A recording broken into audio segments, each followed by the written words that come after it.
De los Hechos de los Apóstoles.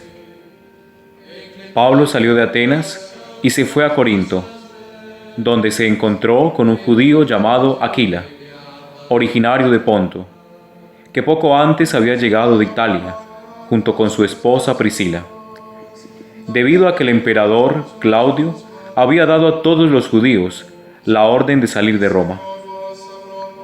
Pablo se les juntó, y como tenían el mismo oficio, se puso a trabajar con ellos. Su oficio era hacer carpas, y todos los sábados enseñaba en la sinagoga y trataba de persuadir a los judíos y a griegos. Cuando Silas y Timoteo llegaron de Macedonia, Pablo se consagró enteramente a la predicación, sosteniendo ante los judíos que el Mesías que esperaban era Jesús. Como ellos le hacían oposición y lo insultaban, sacudiéndose el polvo de la ropa les dijo: ustedes se hacen responsables de lo que les ocurra. Yo soy inocente. De ahora en adelante me voy a los paganos. Y retirándose de allí, se fue a la casa de un hombre llamado Ticio Justo, que ya adoraba a Dios y cuya casa estaba contigua a la sinagoga.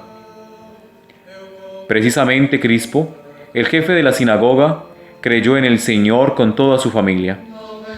Y muchos corintios, al oír esto, creyeron también y recibieron el bautismo. Palabra de Dios.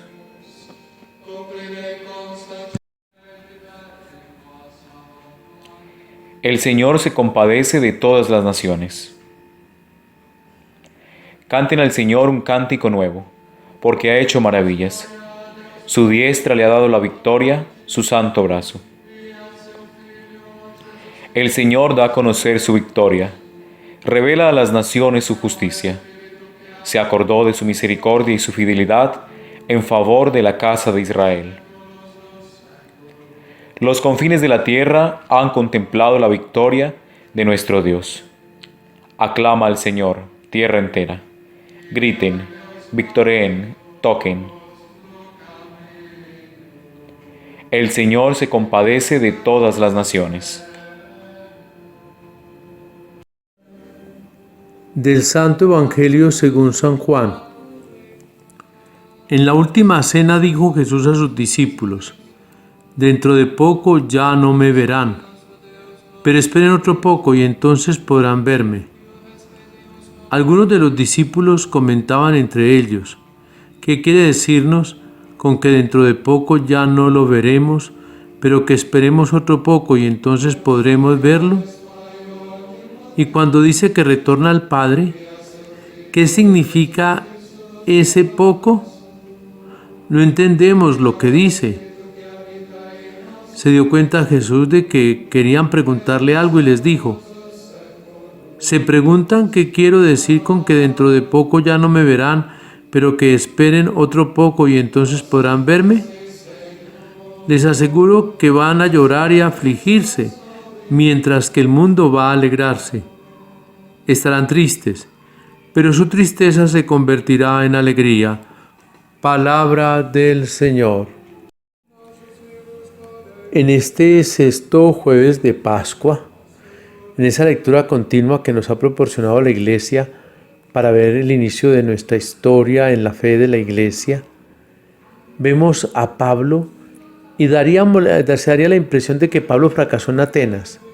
Muy poco pudo hacer, porque allí brilló la razón y no la fe. En Corinto, él, con todos los llegados de Roma por haber sido despedidos los judíos de Roma en aquella época, se reúne con algunos judíos que terminan creyendo, los otros no. Pero comienza una vida nueva donde él desiste de anunciarle a sus hermanos judíos la fe y se viene ya directamente a los paganos. Bueno, no hay mal que por bien no venga.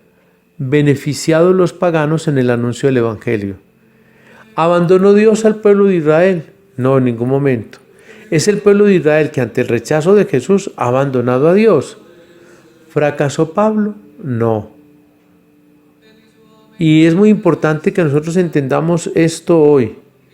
El cristiano de los acontecimientos contrarios, con el calificativo entre comillas fracasos, tiene que sacar grandes lecciones y grandes oportunidades para crecer y desde la fe iluminarlo todo.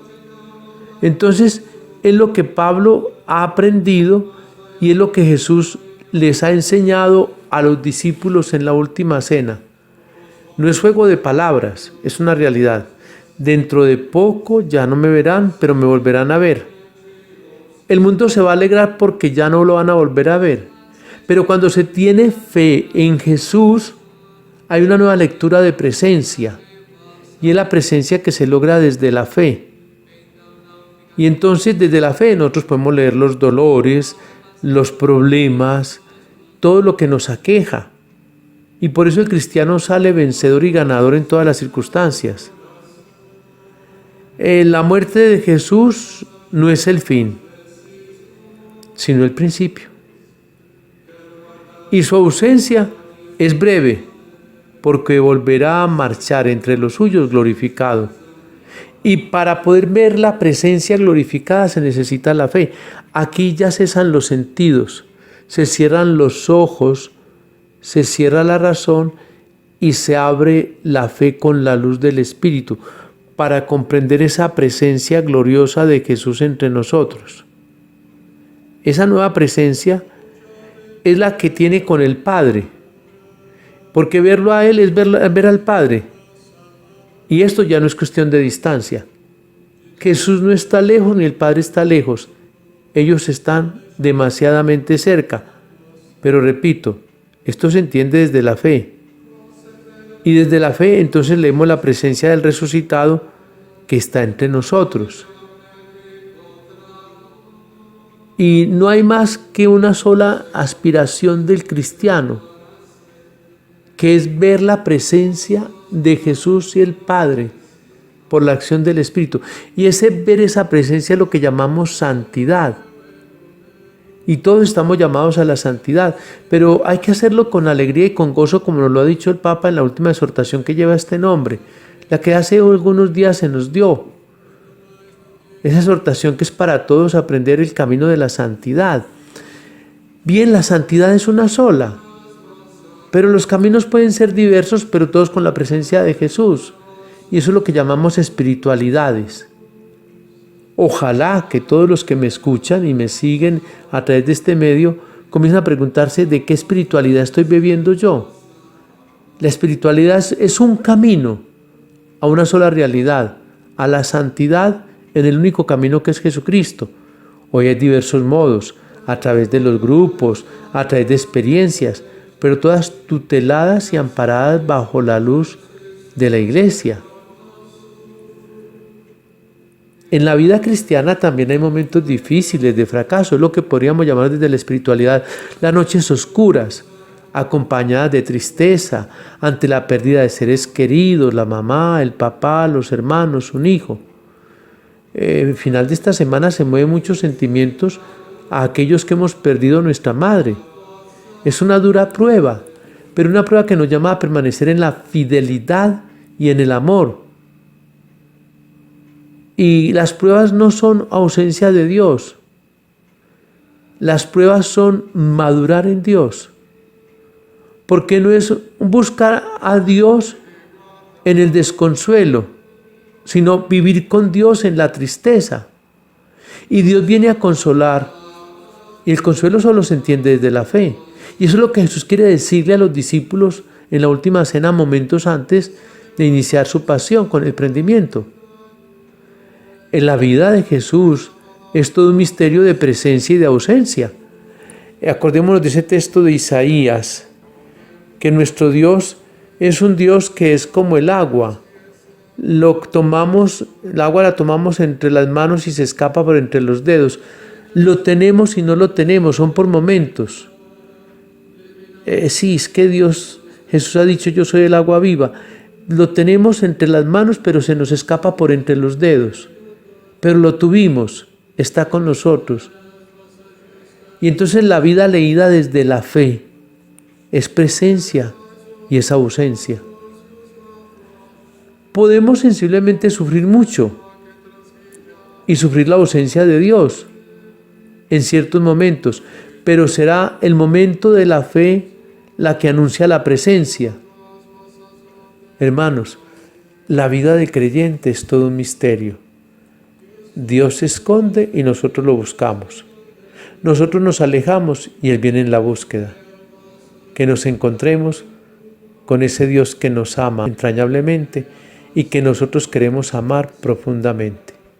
Que ese deseo jamás lo perdamos desde la fe. Verdaderamente ha resucitado el Señor y vive entre nosotros, aleluya. Y la bendición de Dios Omnipotente, Padre, Hijo y Espíritu Santo, descienda sobre ustedes y les acompañe siempre. Feliz día en el Señor.